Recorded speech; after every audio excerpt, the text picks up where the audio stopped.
नमस्कार किसान भाइयों, स्वागत है आपका चैनल एग्री आकाश पे। किसान भाइयों, आजकल बहुत ज़्यादा पॉपुलर हो रही है गुच्छे वाली सरसों। तो आज की इस वीडियो में हम समझने की कोशिश करेंगे कि गुच्छे वाली सरसों क्या है, इसकी खेती कैसे की जाती है, सामान्य सरसों से कितना अलग है और इन दोनों में क्या अंतर होता है। वीडियो के अंतिम में आपको मैं इसकी 4 से 5 ऐसी बातें बताने वाला हूं जो कि इसके बारे में आप बिल्कुल भी नहीं जानते होंगे।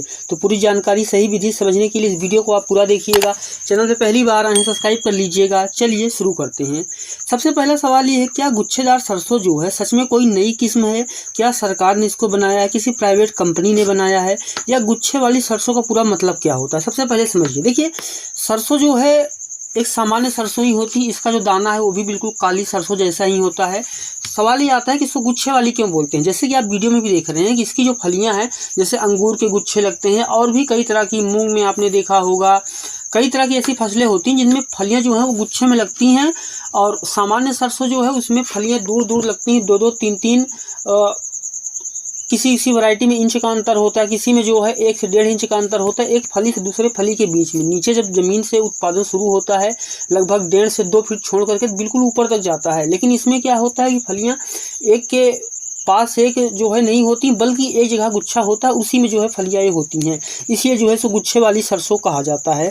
उसके बाद किसान भी बात आती है, क्या ये कोई सरकारी कंपनी ने बनाया या प्राइवेट कंपनी ने बनाया? तो नहीं, इसको ना तो किसी सरकारी कंपनी ने बनाया है, ना तो प्राइवेट कंपनी ने बनाया हुआ है, ना तो ये हाइब्रिड किस्म है। ये जो है पिछले बहुत सालों से जो है भारत में चली आ रही है। और इसको जो है अगर बात करें कहाँ पे पहली बार बोई गई थी, तो आज के लगभग 2000 साल पहले जो है मोहनजोदड़ो जो सभ्यता थी वहाँ पे भी जो है इस सरसों के प्रमाण मिलते हैं। मैं इसको यहाँ पे दावे के साथ नहीं कह सकता, मैंने भी कई सारे आर्टिकल में, न्यूज़ में देखा हुआ है कि मोहनजोदड़ो की सभ्यता से जो है इस सरसों की खेती की जा रही है। यानी लगभग 2000 साल से लेकर के 2100 साल पहले से जो है गुच्छे वाली सरसों की खेती होती है। अब बात आती है कि सामान्य सरसों, इसमें क्या अंतर है। देखिए, जैसे सामान्य जो पौधा होता है वो सरसों का जो सामान्य पौधा होता है वैसे ही ये भी पौधा होता है। अगर देखने में बात करें, देखने में हल्का सा शुरुआत में आपको जो है ये जैसे फूल गोभी या पत्ता गोभी के पौधे होते हैं वैसा देखने में लग सकता है, लेकिन ये भी जो है एक तरीके का सरसों ही होता है। जो सरसों का वैज्ञानिक नाम होता है वहीं इसका भी जो वैज्ञानिक नाम है। दिखने में थोड़ा शुरू में अंतर होता है, जैसे ही बालें निकलती हैं बिल्कुल दोनों सेम हो जाती हैं, फिर इसमें जो है कोई अंतर नहीं होता है। और अगर मैं बात करूं कि जो है कहाँ भी इसको उगा सकते हैं, देखिए इसको जहाँ पे भी सरसों अच्छा होता है, जैसे अगर हम बात करें हरियाणा, राजस्थान, पंजाब, यहाँ पे सरसों अच्छी होती है। इसके अलावा उत्तर प्रदेश, मध्य प्रदेश, बिहार, इन जैसे राज्यों में जहाँ पे ठंडी जलवायु होती है, थोड़ा सर्दी ज़्यादा पड़ती है, और वहाँ पे इसकी खेती अच्छे से कर सकते हैं। या मैं आपको मोटा मोटा ये कह सकता हूँ, जहाँ पे सामान्य सरसों की जो खेती अच्छे से होती है वहाँ पे जो है सरसों की खेती आप कर सकते हैं। बात आती है इसके लिए जो है अंकुरण के लिए कितनी जलवायु चाहिए। तो अगर जब सितंबर में बुआई का सीजन शुरू होता है, सितंबर से लेकर के लगभग 10 दिसंबर तक सरसों की बुआई की जाती है, तो 20 से 25 डिग्री सेल्सियस अगर आपको जो है टेम्परेचर मिल रहा है तो वहाँ पे जो है जमाव काफ़ी अच्छा होता है। और सरसों ठंडी की फसल होती है, आप जानते ही हैं। पानी निकलने की व्यवस्था हो, अच्छी मिट्टी की बात करें तो सरसों की खेती जिस मिट्टी में होती है वहाँ पे आप इसकी कर सकते हैं। अच्छी रिकमेंडेशन की बात करें तो मैं आपको जो है बलुई दोमट बता सकता हूँ कि इसकी जो है अच्छी होती है। मिट्टी का पीएच मान 6.5 से लेकर के 7.5-8 तक का हो तो कोई दिक्कत नहीं, वहाँ पर जो है सो काफ़ी अच्छा उत्पादन होता है। सितंबर से लेकर के 10 दिसंबर तक आप बुआई कर सकते हैं। लेकिन सरसों का अच्छा उत्पादन लेने के लिए मैं आपको बोलूँगा कि आपको जो है किसान भाइयों 15 सितंबर के बाद बुआई करनी चाहिए, और लगभग जो है नवंबर तक बुआई करेंगे तब जो है आपको ज़्यादा अच्छा रिजल्ट देखने को मिलेगा। क्योंकि ज़्यादा जब सर्दी में आप बुआई करते हैं तो बाद में क्या आता है, पाला लग जाता है, माहू आ जाता है, बहुत तरह की चीज़ें जो हैं वो परेशान करती हैं। मैं आपको सीधा सीधा ये बता सकता हूँ कि जब ठंडी ज़्यादा होती है तो जो फूल से फल बनने की प्रक्रिया होती है, जो फल के मतलब बनने की, परिपक्व होने की होती है, या फिर जो फूल के खिलने की प्रक्रिया होती है वो अच्छे से नहीं हो पाती है। ठंडी के कारण जो है फूल झड़ के भी गिर जाते हैं।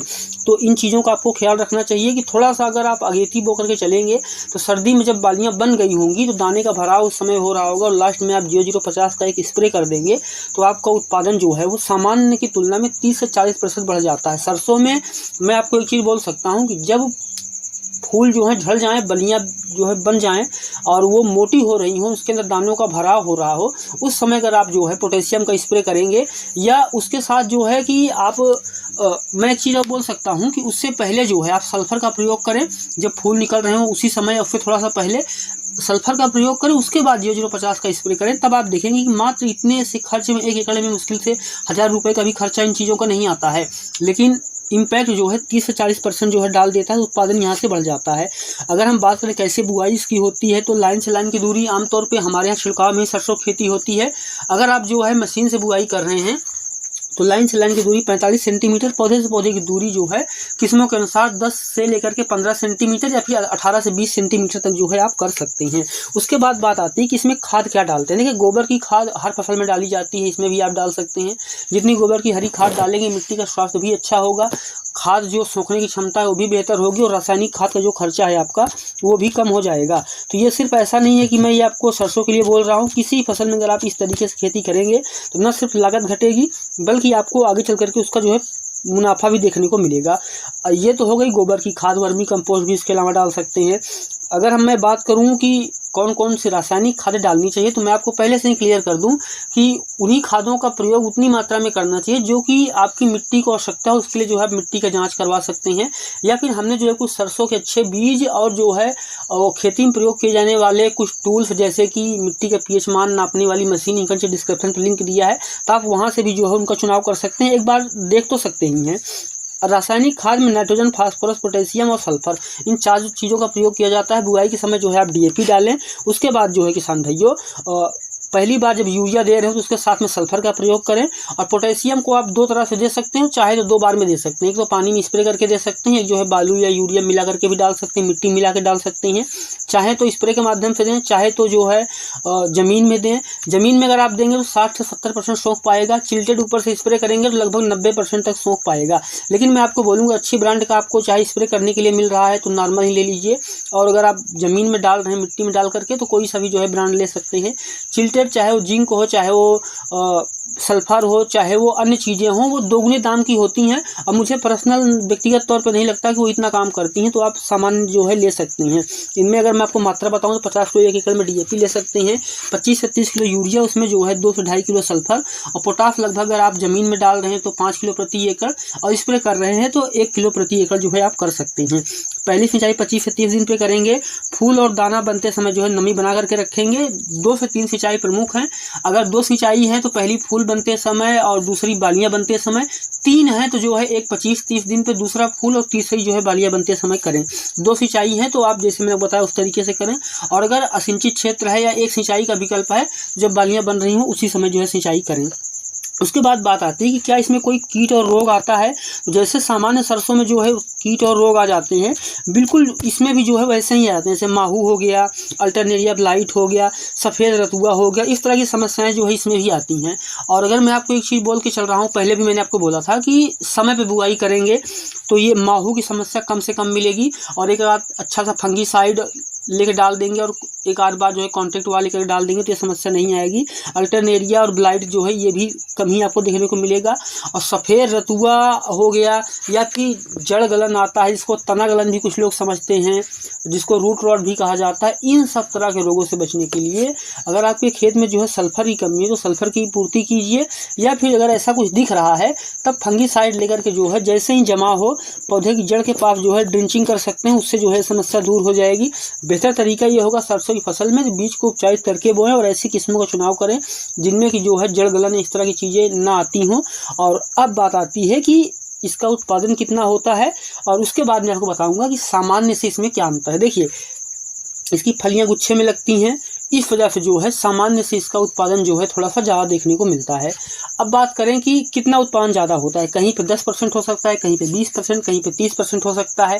कहीं पे घास वगैरह न रही अच्छे से ख्याल रखा तो 30 से 35% भी जो है ज़्यादा उत्पादन हो सकता है। अब सामान्य में कौन सी किस्मों की बात कर रहा हूँ उनके बारे में भी बात करना जरूरी है। सामान्य वो साधारण किस्में जो कि दावे तो इतने होते हैं कि इतना उत्पादन देगी और इतना उत्पादन देगी, लास्ट में जो है वो कम ही उत्पादन दे पाती है। तो कोई सी भी जो सामान्य किस्म मार्केट में चल रही है उसकी तुलना में इसका उत्पादन थोड़ा सा आपको बेहतर देखने को मिल सकता है।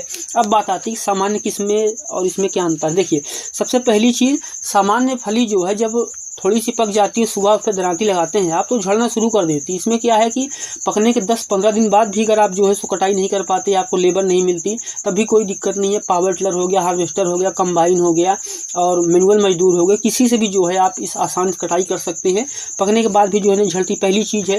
दूसरी बात है कि रोग और समस्याएं जो है इसमें कम आती हैं। तीसरी बात है कि इसमें जो है प्रॉफिट आपको जो है अन्य की तुलना में ज़्यादा मिलता है, क्योंकि उत्पादन ज़्यादा बेहतर होता है। इसके अलावा जो है इसमें तेल के प्रतिशत भी ज़्यादा होता है। सामान्य में जहाँ 38 लेकर 40% तेल होता है, इसमें आपको 41 लेकर 42% तेल देखने को मिलता है, जो कि अगर आप तेल का बिजनेस करते हैं या घर के लिए इस्तेमाल करेंगे तो आपके लिए भी जो है काफ़ी ज़्यादा अच्छा होता है। कुल मिलाकर के अगर मैं आपको जो है एक ऐसा बताऊं कि सामान्य में इसमें कितना अंतर है और कौन सी लगानी चाहिए, तो मैं आपको एक ही चीज़ बोलूँगा कि अगर आपको लगता है कि जो सामान्य सरसों अच्छा उत्पादन दे रहा है, आप उसका चुनाव कीजिए। और अगर आपको लगता है कि जो सामान्य सरसों है वो अच्छा उत्पादन नहीं दे पा रही, आपको इसका चुनाव करना चाहिए। तो इसको जो है जहाँ पे भी साधारण सरसों की खेती होती वहाँ पे जो है इसकी खेती कर सकते हैं। अगर आपको जो है सरसों का बीज चाहिए तो स्क्रीन पर दिखाया जा रहे इस नंबर पर कॉल कर दीजिए, पूरी जानकारी मिलेगी कि कैसे खेती करें, कैसे बुआई करें, और आपके घर तक जो है बीज की डिलीवरी भी कर दी जाएगी। तो ये था आज का हमारा वीडियो, कैसा लगा कमेंट कीजिएगा। गुच्छे वाली सरसों के बारे में आपके क्या सवाल हैं, अगर मैं वीडियो में छोड़ दिया हूँ कोई सवाल तो कमेंट कीजिए, मैं इसका रिप्लाई दूंगा। कहाँ से देख रहे हैं ये भी लिखिएगा, और चैनल पे पहली बार है सब्सक्राइब कर लीजिएगा। तो मिलते हैं किसी और वीडियो नए टॉपिक के साथ। वीडियो देखने के लिए आपका बहुत बहुत धन्यवाद।